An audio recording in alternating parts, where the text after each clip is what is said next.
Good evening, my friends. Let me welcome you to this evening's presentation of Mango Tree Dialogues. And first, hope that you had a very good day.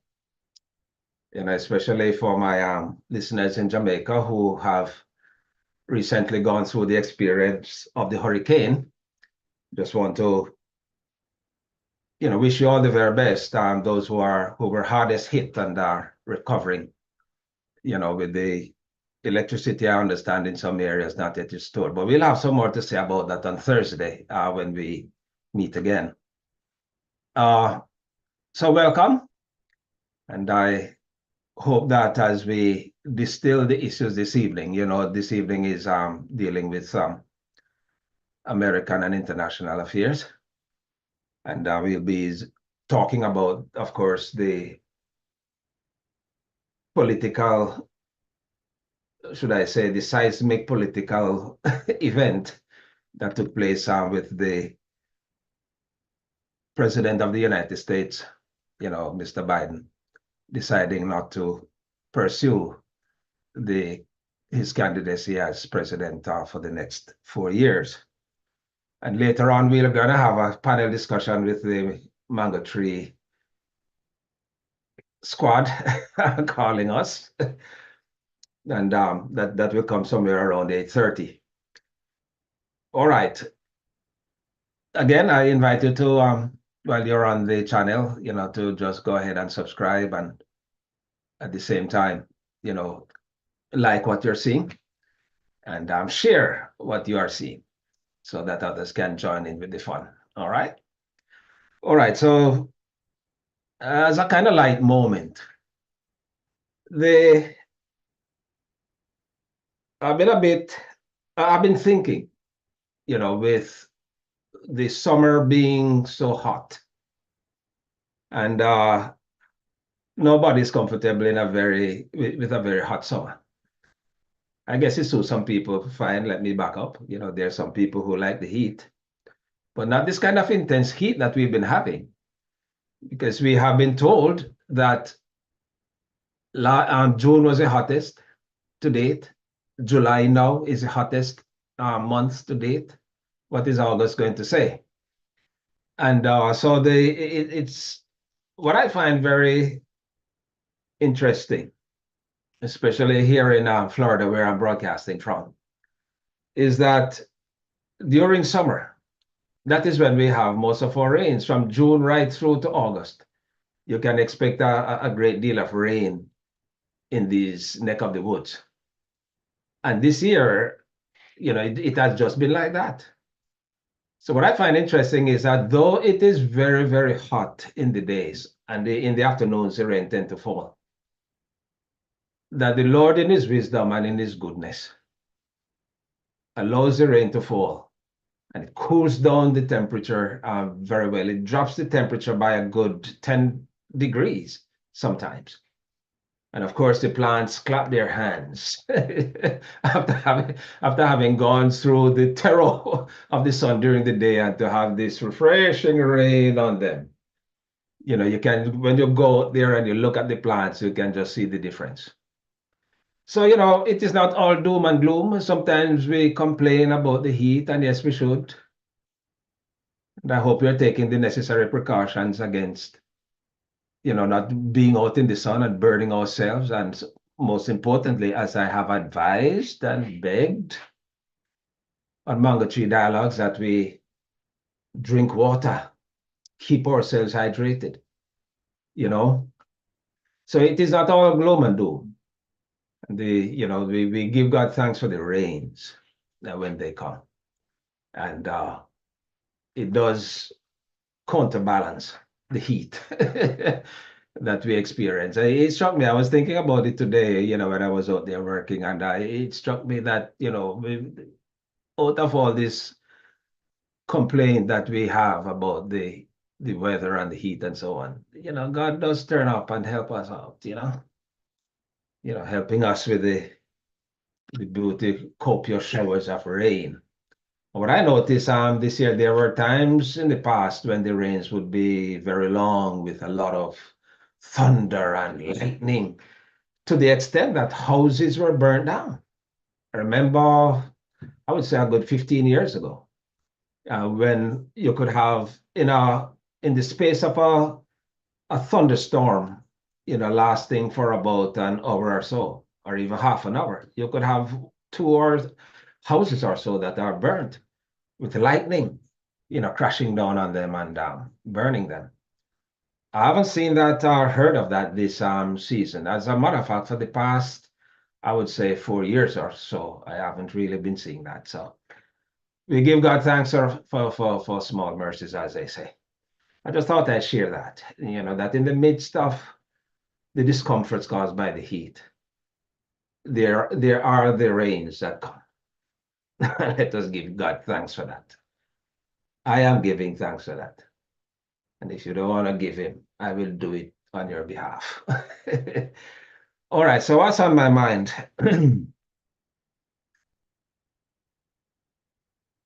Before we bring in my squad to discuss these matters, I just wanted to make a comment on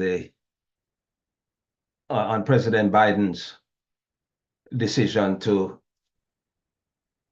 not to pursue any further his candidacy for the president of the United States going into 2024. November 2024. It is very instructive that he should seek to do this. And I want to pay tribute to him, because you will know that if you listen to the broadcast over the past, from June really, and my comments on what has now become the president's decision, I have been very vocal, especially in last Tuesday's present broadcast. I was very vocal in stating that the Democratic Party must get its house in order. That we don't have a lot of time to waste or to wait while the president keeps digging in his heels and saying that he would not be giving up. He's going to be going forward. And seemed very determined in the position that he had taken. I had said then last Tuesday, to be exact, that whatever the president decides, if it is established that he's going to stay in, then that is the definitive thing around which the Democratic Party would have to coalesce going forward. And they have to now, all hands on deck and pursue that particular path. Although I believe that that path would have been fraught with a lot of difficulties, because the problems that people have had about age and the frailty of the president and so on would not have gone away. The donors would not have come flocking behind him if he had decided that that is a determined position. But what I was really driving at is that if he's doing it at all, there has to be a final and definite decision by the end of this month, because time was not on the side of the Democrats. And appearing to be a family that is at war with itself wasn't going to really cut it with the American public. There's no way Americans were going to vote for a party that is so quarrelsome among itself and that cannot even, deal with its own internal problems. They wouldn't be putting a dysfunctional family in power. It wasn't going to happen. And another thing that drove me to is what I enunciated as what I believe to be a cardinal principle for election campaigns. And it goes to the point that I just made too. that you cannot win a general election on the back of a reluctant electorate. And I don't care which party it is. If the people that you're depending on to vote for you, to support you, to move you into the position that you can gain power, if they are reluctant, for whatever reason they are reluctant, you might not agree with why they are reluctant. And you may call them names, you may say that they're elites, or they just don't get it, or they're out to get you, or whatever. But it just does not change the fact of their reluctance. You have to give them something for them to stand behind you and to be engaged and to back you and to go with you. I didn't see that happening with all what the polls were saying, for one, and we may discount the polls, but the polls have been very consistent from the beginning of the year about the President Biden's age. And it got worse, of course, since the debate, that ill-fated debate. So that wasn't going away. And what about all those people out there, 60, 70% of them, who still hold that kind of notion? Reluctant. You think they're going to just jump in and back you up like that? Look at what has happened since Vice President Harris, Kamala Harris, has gotten to go through. And as I said, I don't want to say anything about this too much. I'll say something briefly after I've made some other comments.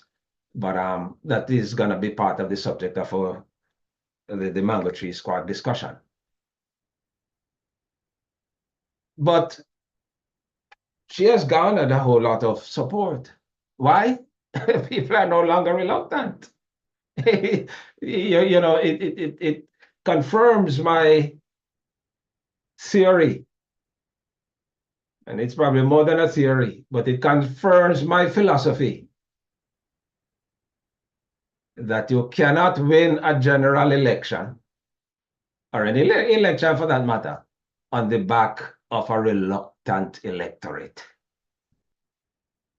I don't know more I can say that, how often I can say that, but that to me is a fact. All right, having said all of that, I want to, at this time, pay tribute to President Joseph Robinette Biden for being the President of the United States and for what he did. I am sitting down as I'm talking to you, but because of the weightiness of the moment and of the decision that he made, I want to stand to pay this tribute.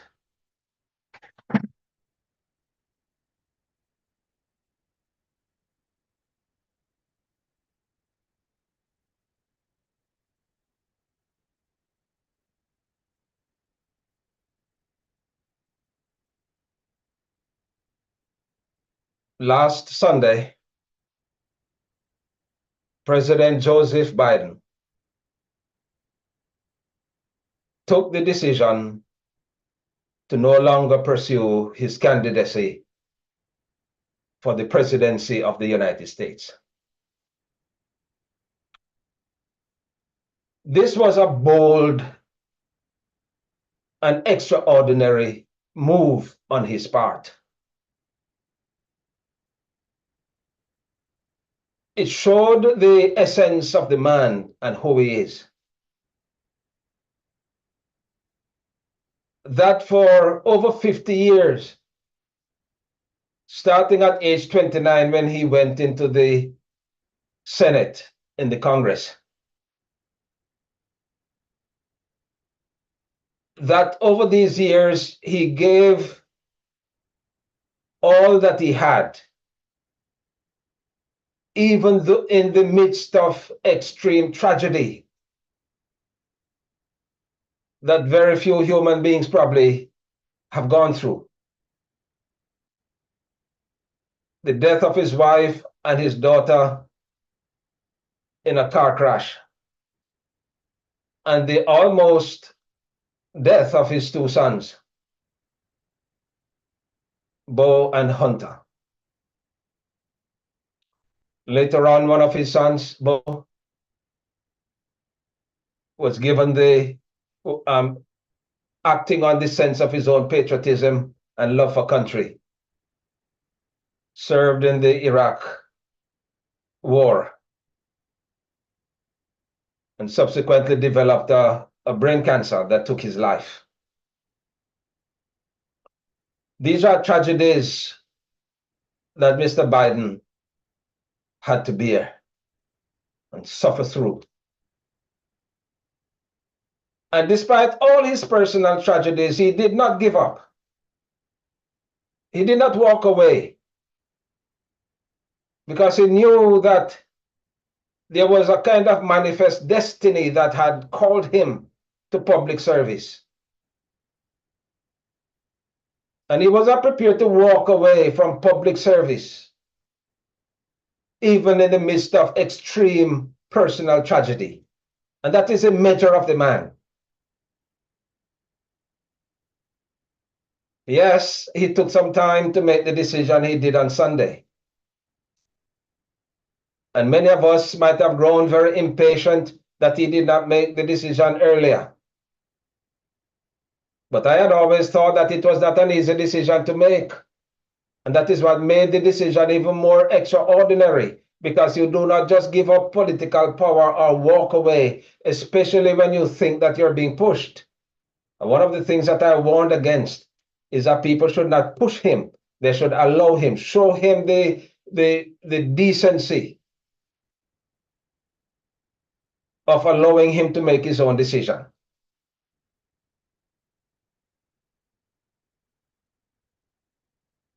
And so he came to that decision. He came to it, yes, suffering from a bout of COVID. It rendered him a bit weak. I have no doubt that the COVID sickness might have brought home to him more pointedly in his own personal space, in his own mind, as only he alone could think it through, that the time had come for him to pack it in. There was no,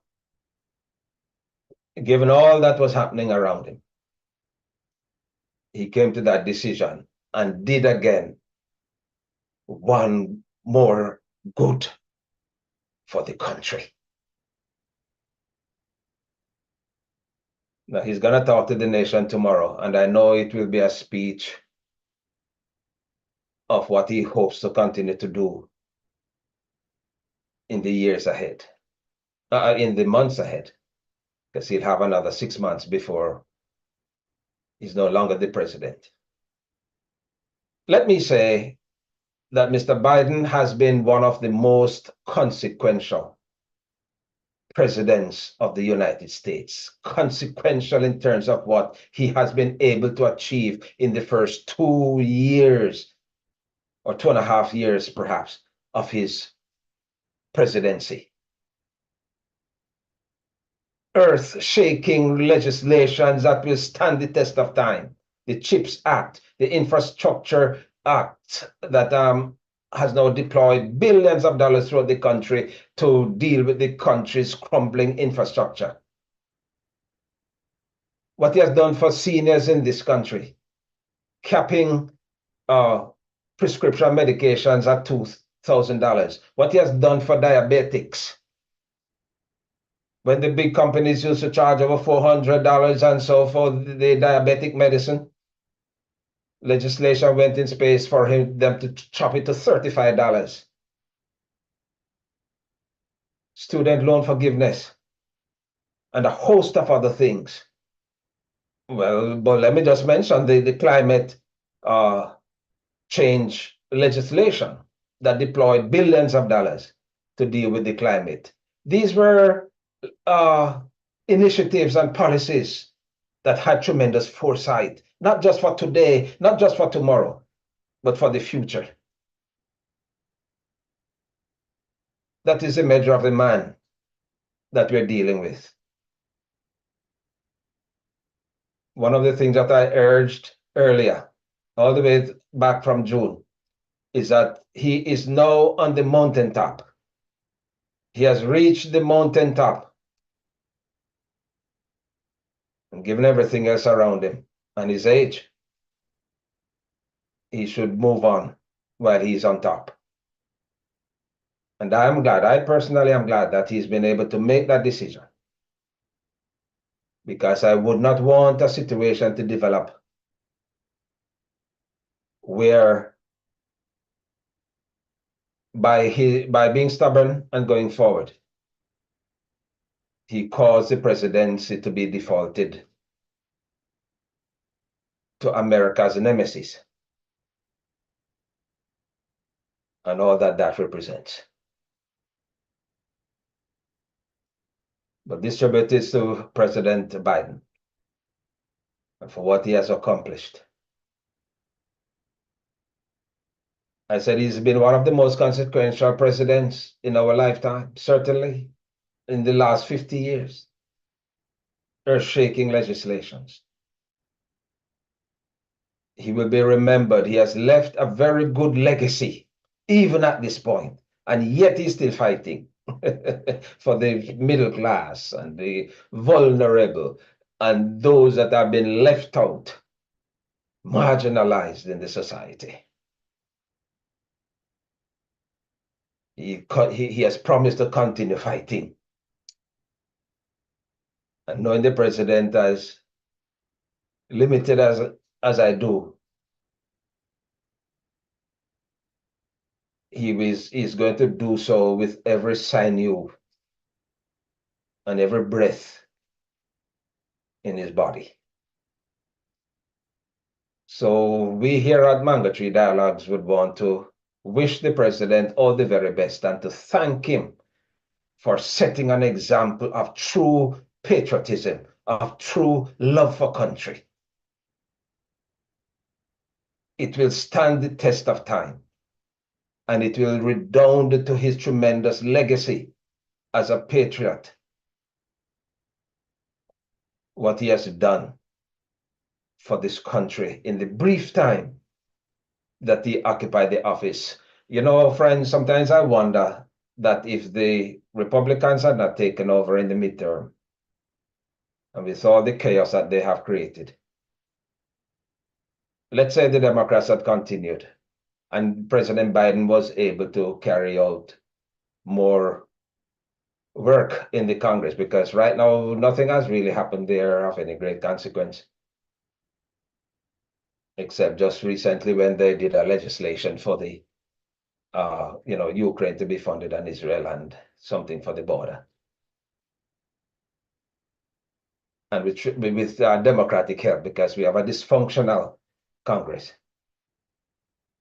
that is being run by the Republicans. But imagine what more he could have done if that never happened, that it had passed on to Republican chaotic hands. But that's how the politics is.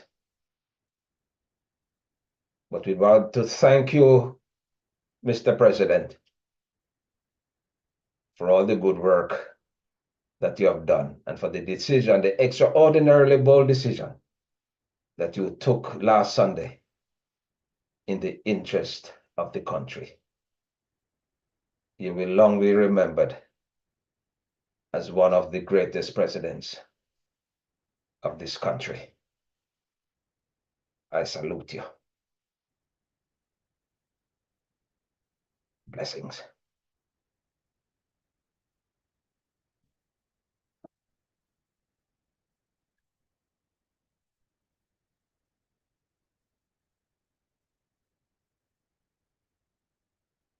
All right, friends, so that is Mango Tree Dialogue's tribute to a great president.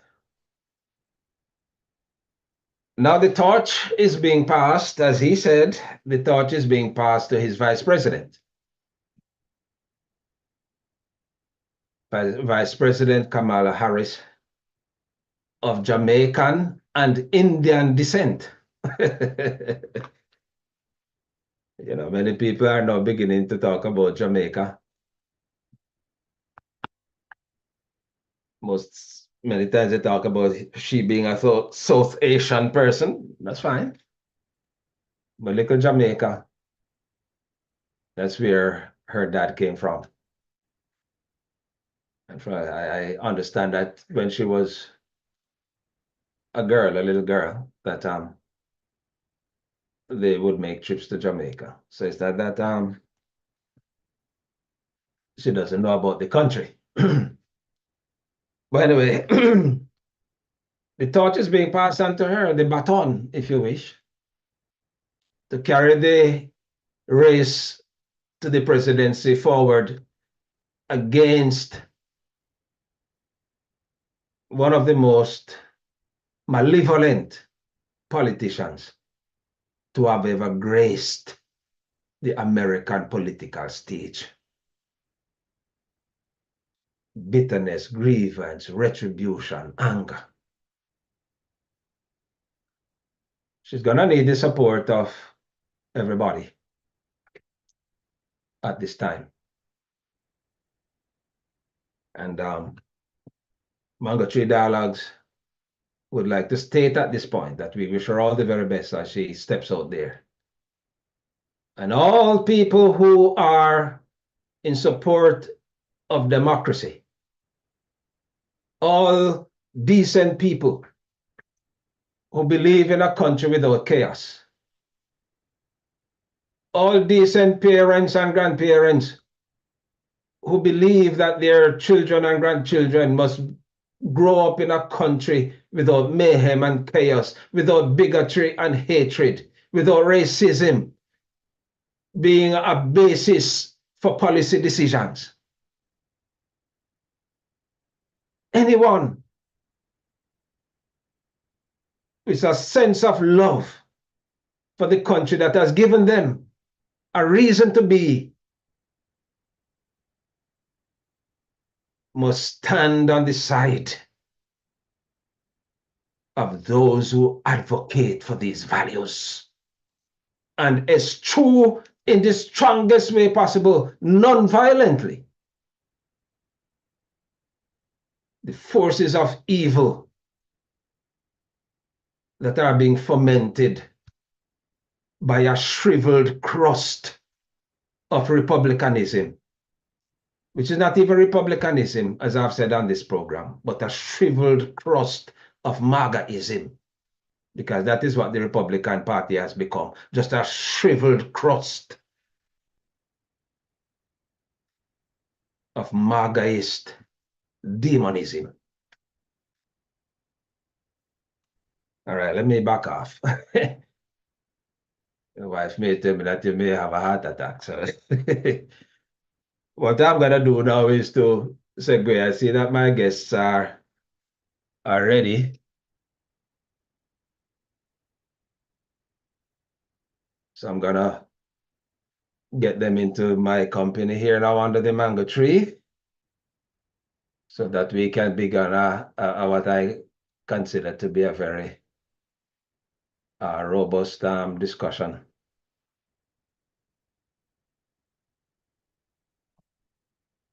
All right, so we're gonna admit to the mango tree, Mr. Carl Brown is coming up, and Mr. Brian Commission. You've seen these gentlemen on the program.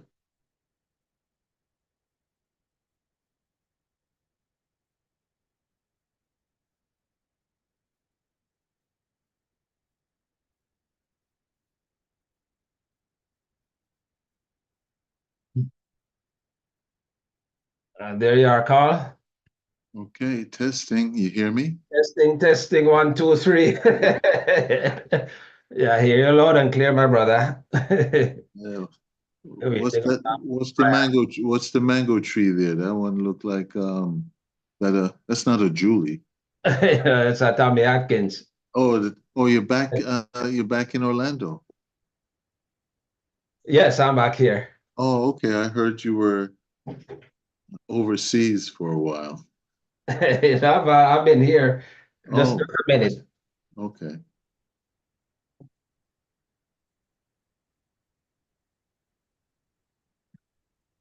I wanted to show you pick some mangoes from the tree. Oh, did you? Oh, ooh, wow. That's a big Look one. at this.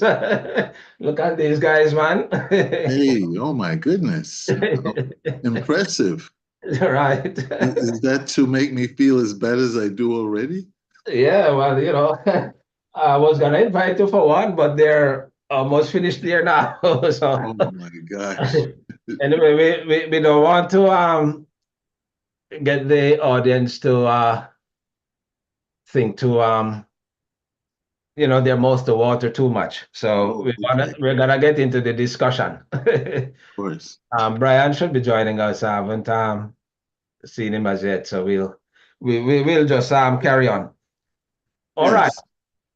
all right. So you heard my introduction and the question of the President Biden's uh decision to leave the candidacy for the presidency and Yes. all that entails. I stood and paid a tribute to him, for what he has done. And I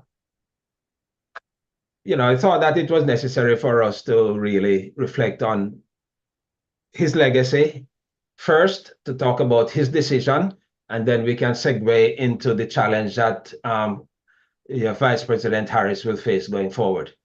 So let me have your first impressions on the decision. There you are, Brian. We recognize you. Hi, hey Carl, hey Ralston. I had to Fine. And disconnect Carl, and reconnect, so I'm on now. there you are. Mhm. Okay, so I was starting the discussion, and Carl was going to respond to the president's decision to move on. Mhm. Well, it was historic, but also very heroic Yeah, because he obviously clearly recognized that he was at a disadvantage, especially having COVID. Anyone having COVID clearly will, and I'm one that can raise my hand. It takes the best out of you, and he was at his worst, and he clearly recognized that his strength, his entire physical demeanor was really Mhm. out. So, he did the right thing. And not everyone would have taken that bold gesture that he did. So, I think hats off to him. He's a great man. He will go down as a great president because, to a great extent, he in those 4 years, he did quite a bit, Yes. impressively. All right, Brian, you want So to comment on we're yeah, talking about the president's decision and what you yeah. think of it. So I agree to some extent that him dropping out was a very patriotic thing first and foremost, and putting the country before himself. As always, that's Joe Biden's And always done. that's it. I will say I was a little disappointed though. I'm a fan of Joe. I followed him throughout his career. I remember when Barack had picked him for his VP, and I was like, oh man, like, they're gonna make a good team, because Joe is one of those guys, he just says what's on his mind, right? Like he doesn't have a filter, he just says it. So, and that, as they say, loose lips can sink ships. That has caused him his fair share of vitriol and bad press. But um, I felt that there was this undercurrent from the donors, and from the elites that, as you mentioned in your summation prior, where they kind of just nudged him out, I don't like the way it happened. Mhm. Um, I hope it was truly his decision to make. But I think now is about looking forward. So that's kind of where I'm at right now. So you have a feeling that there were external forces that were more operative in getting him out rather than he really coming to, let's say, a come to Jesus moment and say, hey. I, I think there was some part of him that thought about, yeah,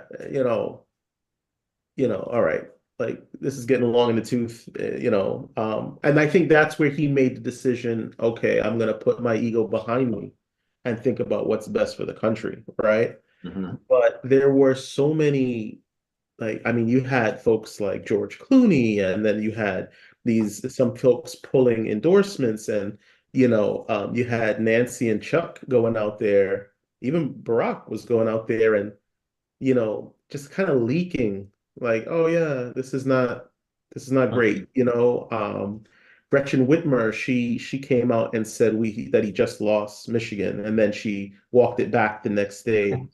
But you put it out there, that toothpaste can't go back in the bottle. So, when you have all these folks calling for you to step aside, I think after a while it was like, okay, how can I do this strategically? You know? And I think at that stage, that's when he started deciding, okay, all right, if I'm gonna do this, let's do it the right way. Let's not just, like you said, have a house in chaos. Like if I'm gonna step aside, like who's gonna be the person that's gonna pick up the ball and run with it? And we need to back that person, Mhm. And he said, there's nobody better than my VP. I agree with him. Right. We're gonna go to Kamala later on. Yeah. But Carl, do you have any views on the external forces that might have upended his candidacy? Well, as Brian said, without a doubt there were. A lot of folks were talking to him Yeah. behind closed doors. And as one article said, um, the Democrats are back into the smoking room where, folks would sit down and hash it out. And that's probably what took place. And Joe is a pretty strong-willed individual. Yes. And I think it took quite a bit to ultimately persuade him to do what ultimately he has done. And I think in the end, as Brian said, for the good of the country is also what he ultimately focused on. Good. There are people who are suggesting that you know, he pulling out has really upended Trump's uh candidacy in terms of the strategies that he's going to be using to go forward. And already I sense a kind of, I'm not going to say panic, but there's a kind of, let me just use the word disquiet Hmm. that seems to have settled over that side. What do you think, Brian? I would say How it is going to be affecting Trump's thing going forward? I think it's panic. I think it's panic. I just wanted to be a bit Yeah. kind. I just wanted to be a little kind. And the reason why I think it's panic, it was because they spent all this money. I kind of chuckled at that today because there was a post I think on Instagram or maybe like on one of these news networks that were mentioning that how Joe waited till after the convention because Yeah. they spent all this money on, oh, like beat Joe, crooked Joe, all these signs and all this stuff, Joe. and then now they can't use any of it. So and then you can't go back to the well and ask for more money, right? So Right. what I do think also is that the narrative is gone, right? The, Hmm. the Hunter Biden narrative is gone. The Ashley Biden narrative is gone, right? The whole Burisma thing is gone, right? All of it is gone. All right. You guys got a conviction with Hunter. Now Joe is stepping aside. So who are you attacking now? I suspect at this stage you're going to hear the birtherism stuff come back. Uh, Hmm. I think you're going to see the hardliners really find, like the other day, like I think they're comparing right now. They're comparing Kamala to a braying hyena. That's what, any way to dehumanize a person, so that's what they're good at, right? So I think it is panic. I think the charisma that the new candidate has outshines Trump, because now Trump is the old guy now. That's the point. The age Okay. narrative is So the whole dynamic has changed. And, after you got shot at and now you're rambling on stage about sharks and, all types of random things. Now you seem like the unhinged one rather than someone who has a clear, concise message for the country. That also is about the future and not the past. amen. That's Hard. Oh yes. In addition to what Brian's saying, they're in panic, Bill. They really are. As Brian pointed out, the amount of money and their planning strictly was geared towards dealing with Biden, with Joe. So now they have to draw breaks, as they say, and spin around. And even the selection of their VP, Oh yeah. J.D. Vance, is now it's like buyer's remorse. Yeah. Was it's a total mistake. It's the wrong individual that they have as a lineup, which ultimately I think is going to hurt them in the long run. I mean, JD is really not the character that should have been chosen, because now you have a junior Trump and a major Trump, so to speak, as running partners, which I think ultimately is going to hurt them. I agree with that. Right. I cannot see that there can be any kind of chemistry between a 39-year-old and a 78. And not just in terms of age, because I'm pretty old and I think I get on very well with 30 and 20-year-olds. But You're not that old yet. Not yet. But the chemistry in terms of policy. Yeah. And already you can begin to see it, that there's gonna be such a disconnect between both of them in terms of policy direction and policy decision making, because Vance will have to buy into a great deal of the stupidity that Trump is trumpeting out there. As a matter of fact, I don't know why any sensible person at all could want to attend a Trump rally.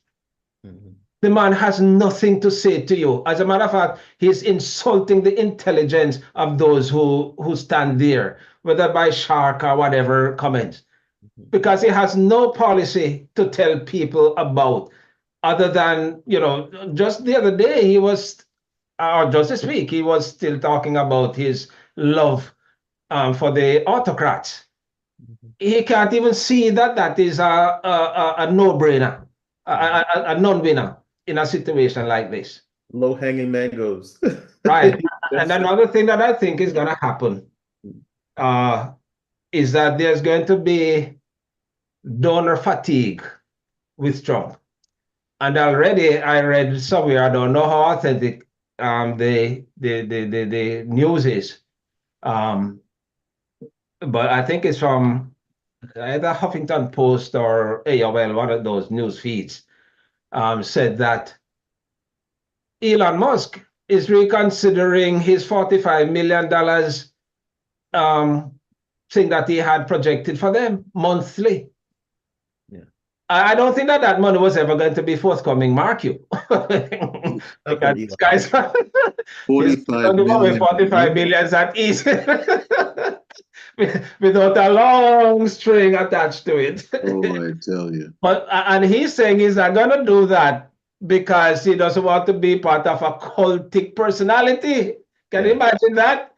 So, but as I said, I don't know the authenticity of the source, but already I can sense that there's going to be some kind of a donor fatigue as they go forward, as people get tired of the humdrum, same bigotry and nastiness that is spewing from their platform. So what's interesting about that, you mentioned the bigotry. The day he picked JD Vance, okay, they came out and talked about how he has a son named Vivek, and his wife is, I think, South Asian, right? Right. Yeah, she's That's a Indian. problem.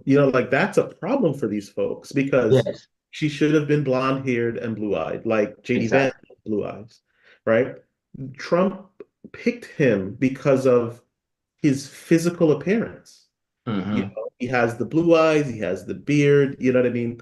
But it was a miscalculation, and this is why I do believe that Joe's decision was strategic. They wanted to see who he was going to pick because JD is a hardliner on Hmm. abortion rights, right? This guy says no exceptions for rape and incest, right? I don't know if you could use that term on YouTube. I apologize, right? Um, there's no exceptions for this particular type of situation here. So now you have this situation where now Kamala gets the nomination on the Democratic side. And it kind of reinvigorates this conversation about Roe because now you have a woman running for president for the first time. Yes. Well, she ran before, but meaning like she's the candidate. Nominee. The nominee. Yeah. Yeah, the nominee. So it's like, whoa, wait a minute. Like you took away Roe. Well, here's the repercussions of that, And then he didn't pick a woman for his running mate. He went and picked a hardliner on abortion rights. Like it's a mistake. It's a miscalculation for sure. Carl? In addition to that, Brian, the the whole selection of J.D. Vance, where the issue of immigrants and the border, having a wife, Usha Vance, who is a Hindu Yeah. and not a Christian, raises a lot of questions on the far right, which has already taken place. Hmm. You have a lot of white supremacists that are on X, formerly Twitter, who are Yes. already attacking the whole issue of what do we have here when we have a vice president that has as an immigrant for a wife, and she's not even a Christian, and she is not a white person, which has been clearly stated. Mhm. That creates a lot of problems in that camp. Mhm. And when Trump met with JD, when it was discussed, Trump just met JD Vance in a relatively short period Yes. of time Yeah. and made the decision on as he normally does, on a whim and a wham in a short order. Not much thought going behind it. And I think some of this is all going to come back to haunt him. Yeah, for sure. I mean, he called him Hitler. Right. Yeah, he was Yes, a no Trumper. He was a never Trumper. Yeah. He was a So, never And Trumper. that's what he really believes. He feels deep down in his heart. And that is why I said I can't see that there's going to be any great chemistry between them yeah. uh, Yes. for the next 3 months, 4 months, that is going to redound to their glory in terms of convincing the electorate. And Right. already you can see it. And I suspect that Vance is going to do a lot of solos. Yeah, well, you see, he Some bombed film. on his last one. He came out, he did a little, Yeah. I guess a presser, and it was just so cringy and just awkward. Like he had no no No, no no, no no, no, balance, no yeah, foundation to no what he was saying. connection with the Right. crowd. He didn't, Exactly. it was so terrible. Yeah. And if he should ever make the mistake of appearing to be upstaging Trump, Oh, he's done. Yeah, he's done. Yeah. Yep. game over. All right. Let's segue to the Vice President Kamala Harris and her now well, she's not yet the nominee, she's presumptive until they do it at the convention. But she's in. There's no doubt about that. And we can talk about her pick for vice president and so on. But let us first talk about uh, how we view her as a person and the strategy that she's going to adopt going forward or ought to adopt going forward. Carl. Well, Well, let me say this first and foremost. She's already broken certain records, Oh, yeah. historical Oh, records, yes. which is amazing. You know, she has gotten donors behind her and made certain records, 100 million in less than 24 hours. She's gotten 40,000 Black women to come together and support her, putting together, I believe, 1.4 million, as well as 25,000 Black men, which again was very symbolic in saying, hey, we're here to support her as well. So she is really starting with, she's spinning the wheels and getting traction right off the bat. And she is now creating a lot of groundswell of excitement, which is somewhat surprising, but yet pleasing to see. Sure. Bran? So, Carl, you actually used a very interesting word that you said, excitement. I got to be honest with you, after the initial shock of Biden walking away, Yeah, I gave it like a day or two and I thought about it. And afterwards, I only felt excitement. I only felt like, oh my God, like this is going to be amazing. yeah, And I think one thing that, and I guess we'll get to that conversation, but like, not only is she this thoughtful person in a sense that she has a lot of background knowledge of the law, coming from a legal background. She has worked her way up to where she is today. Mhm. She took no shortcuts, right? yes. She went through the actual components of being a lawyer and a district attorney and a senator and then a presidential candidate and then a Mhm. VP, and now she's the candidate, or soon to be coronated candidate. I got to be honest with you, the more I see her charisma, the more I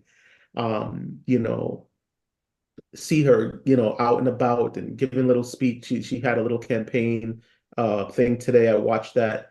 I was like, no, this is an exciting time. This is an exciting time. And Yes. and for another reason why too is I think about my niece. My niece is this fiery little girl who has this energy and she's just like just full of life and vibrant and I think about like one day her just trying to, see how far she can go and seeing someone like Kamala Harris and being like, oh, there is no longer this thing to hold me down, right? This glass ceiling, as they've said, that we've all bear witness to, like the sky literally is the limit now, for women in this country, and I'm so excited to see what that she takes the ball and she runs with it because I know she's going to, and it's going to be great. I feel the same sense of excitement for my two granddaughters too, Yeah. uh, where that is concerned. But let me make so as not to be a hypocrite, I have to make a public confession. Because I had, and I think we had mentioned it at some point in one of our discussions. I had my reservations, frankly, about whether she could do the job because my feeling is that she was not being seen. She never turned up at so many times. I don't know whether she was being dwarfed by the White House or by even Biden himself, which I doubt. But somehow she wasn't there, and people had all kinds of reservations. I really had my reservations as to whether she would have. But going back to what you said there, Brian, I'm telling you, a day in politics is really a lot, For sure. Yeah. Not to mention 4 days or a Yeah. week. And when having looked at her and she now having to hold this thing Mhm. because she is the person on the bridge. Yeah. Yes. And now she has to show up. Now she's being seen. Yeah. And I think so far, what I've seen, she's showing up right. Yeah. That's So what I so can say to about her. She's showing up right. to Yeah. to to, to talk to your reservations, You Yes. know, I had somebody said that to me a couple of days ago, and I my retort to them was, "Can you tell me what Joe Biden did while he was vice president? Right? Can you tell me what Mike Pence did when he was vice president? Right? The vice Mhm. presidency, honestly, is just a wait and see what happens to the president. You know what I mean? Like it's almost ceremonial to to some degree, right? Yes, You that's true. don't really do much of anything, right? And you know, you do have your projects, you know, you're the president of the Senate and things like that. In her case specifically, she's the tie-breaking vote in the Senate, so you know, she had that role. But like I can't think of a single VP that had that national presence because I think it would outshine the president, you know? You Yeah, kind that's of just go away, you know what I'm saying? Yeah. And you kind of work in the background. You even work in the building that's next door in a regular office. You're not even in the Oval or in the West Wing. So, you know, they had a whole TV show about it called Veep, you know, which was a okay. sitcom, but it was about this same thing that she had a personality that was bigger than the president, but she was the vice president. So her role was to be kind of like, hey, just stay over here and just do what you got to do. You're the vice president. This is what you're here for.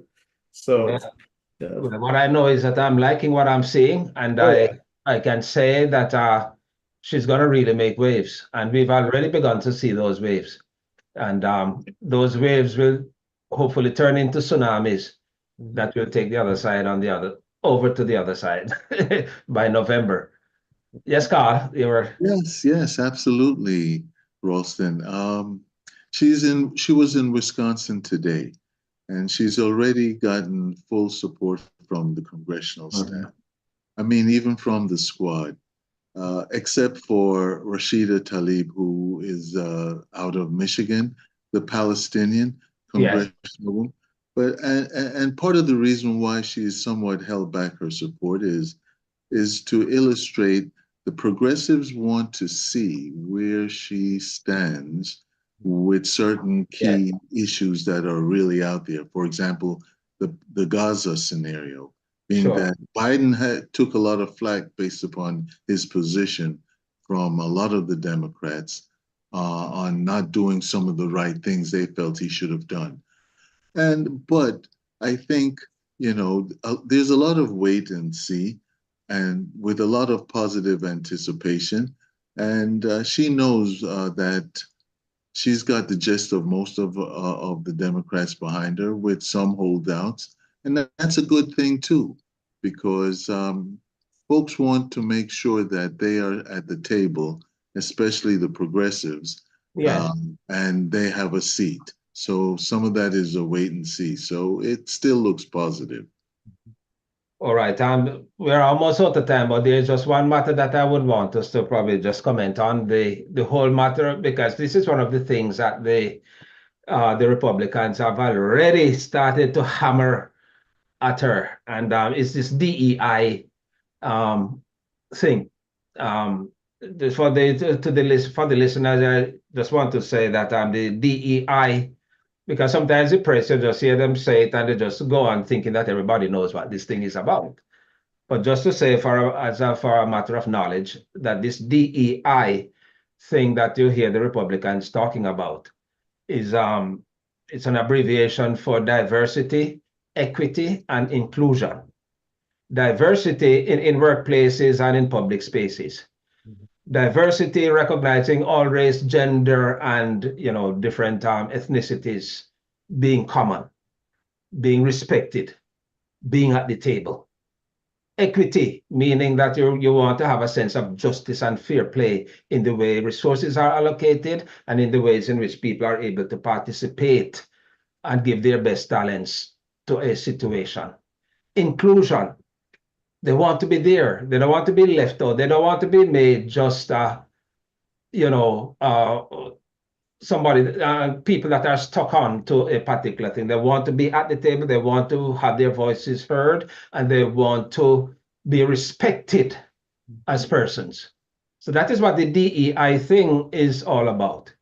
And so when the Republicans are hitting out at that sort of thing and say that she is a DEI vice president, as if she didn't get there on her own merit, and as if it was just handed to her because of her race and because she's a minority and all that sort of thing. What are your views in terms of the Republican attack on her with this particular matter, Carl? I think it's a moot point because I think they're barking up the wrong tree where that's concerned. Because Mhm. here's the thing. DEI, the Democratic Party in particular, is a very diverse group.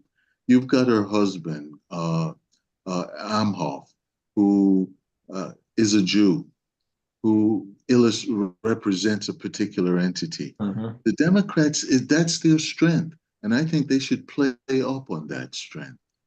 So they can bring out the old DEI, and they can deal with the subject of what is the racist training that they don't believe Mhm. in schools. Um, uh, all of that, I believe, really is to the strengths of the Democrats. They Right. just have to play their cards right where that's concerned. But I think they're in the right direction as far as not paying much attention to that and because I think if the Republicans use that DEI to a greater extent, it can backfire on them. All right, Brian. Yeah, it's I agree with Carl. Political It's like par reasoning. for the course for them because so I'll take you back 2 years. Kevin McCarthy, former Speaker of the House. He commentated one time. He says, I looked at our party, during the State of the Union, and all he saw was like the same faces. And then he looked over at the Democratic Party and he was shocked that there was so much diversity. He says, Yeah. this party is emblematic of what the makeup of the country, you know? Yeah. And I think this is why it's so exciting to have Kamala as the presumptive nominee, because the country is more progressive than it is, Mhm. hard right or hard left. I think the whole concept of DEI is just scary to a lot of people because it's, essentially saying that more people have a seat at the table, and that means there'll be less of what I'm used to. Again, that whole concept of looking to the future, which is bright and colorful, right? With all walks of life, versus the past, which was a specific male, predominantly white, in charge. This is the way it's always been. That's the way we've always done it. And I think, it's just a losing strategy. It's a losing message, and especially now. Sure. Yeah. Sure.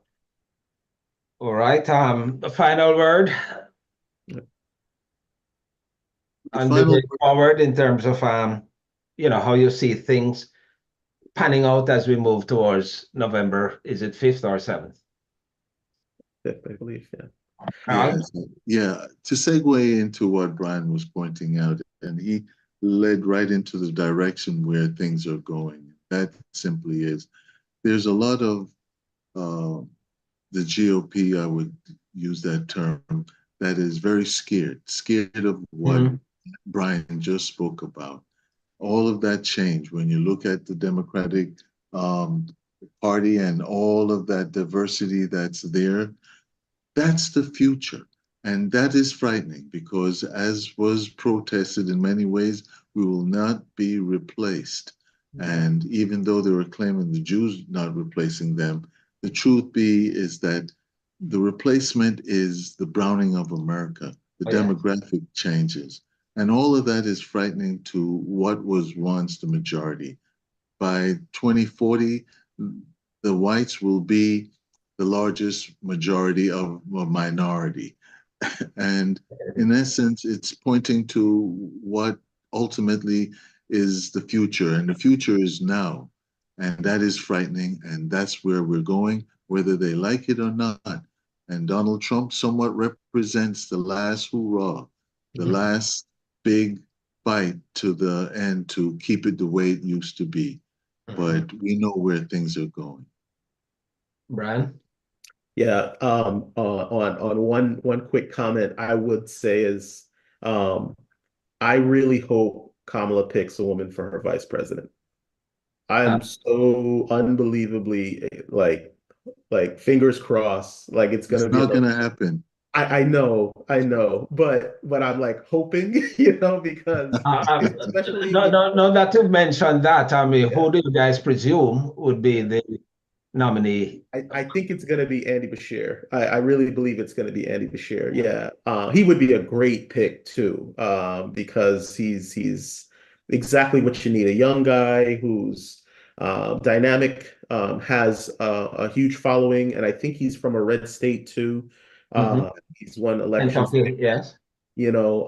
However, like if if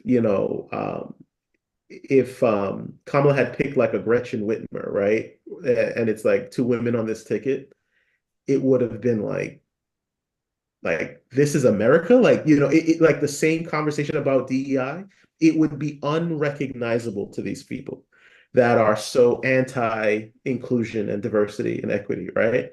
I think they would, and especially if they win, I think the concept of the hardline right extremists. I won't even say, the average Joe American who, happens to be on Team Trump. I don't have a problem with that person who goes to work every day and they, hey, look, you have a view of the country that you want to go a certain way. That's how politics work. But like the hardliners, the Charlie Kirks out there, the folks who have a problem with diversity, those folks, they will crumble because it's going to be like, I can't imagine that we elected two women in the highest offices in the land, and one of them is a biracial person with a Jewish husband. Like this is exactly the kryptonite that we need to break this fever dream that is the MAGA movement in a sense, and say, okay, we're moving forward now. Your candidate lost. He's not running any more elections. He's likely going to see some legal repercussions now. This is where we're going. Get on. Are you with us? And if you're with us, be with us. And that's it. And there's benefits for everybody, not just the select few. I think that's my final thought. Affirmative action is real. And in Yeah. this instance, it works the opposite way Yeah. because you can rest assured it'll be a white male, one way or the other. Yeah. Yeah. Yes, I think I want to probably sympathize with Carl's view in Yeah. that sense because um, two women, Mhm. and somebody was even suggesting she picking another black person. Mhm. We have to use common sense and understand the dynamics of the reality in this Yeah. country. Yes. Yeah. We must never ever assume Yes. that the bigots, the Mhm. misogynists, Mhm. the racists are all in the Republican side. Yeah, They're but over in the Democratic side too. And the how donors. to play the thing in such a way Hmm. so that, like if you have she as the black president and a white male vice president, which would remove the woman question for two women in the equation. Mhm. I'm just thinking of it commonsensically. I'm not a political scientist, but No. we have to be mindful of the realities that are still in the country. And remember, they have to win. Yeah, they have They have Mhm. to to. win. And once they win, then they can begin to shake up this thing a little more. You That's know, right. Yeah. but winning is the key. I just think that like if it was two women, it would definitely be an indictment on the decision for Roe, right? Yeah, It's but like remember, Brian, you don't need another woman to make that no, statement. no, no. One is I there know, already. I know. I think it One would is just there. reinforce, like because I I mean, hear you. after Roe was reversed, like places like Kentucky, they voted to keep the state abortion law in place. This is like like I think Tennessee was another one. Red states, women. Mhm. And I said this to my mom a couple of weeks ago. Women in this country are going to save this country again. Oh, And yes. it's come down to this question about Roe. And now you have a woman as a presumptive candidate. You can't put that genie back in the bottle. And women are really going to come out and say, okay, we're gonna elect her because of what you did with Roe.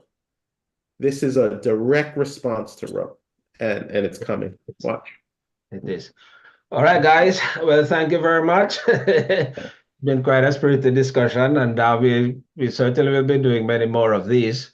I'd like to thank you for joining me this evening under the mango tree, Always and a pleasure. continue the discussions as time moves on.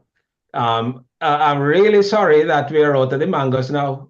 I should call one of these, but I'm down to probably just about 2 mangoes.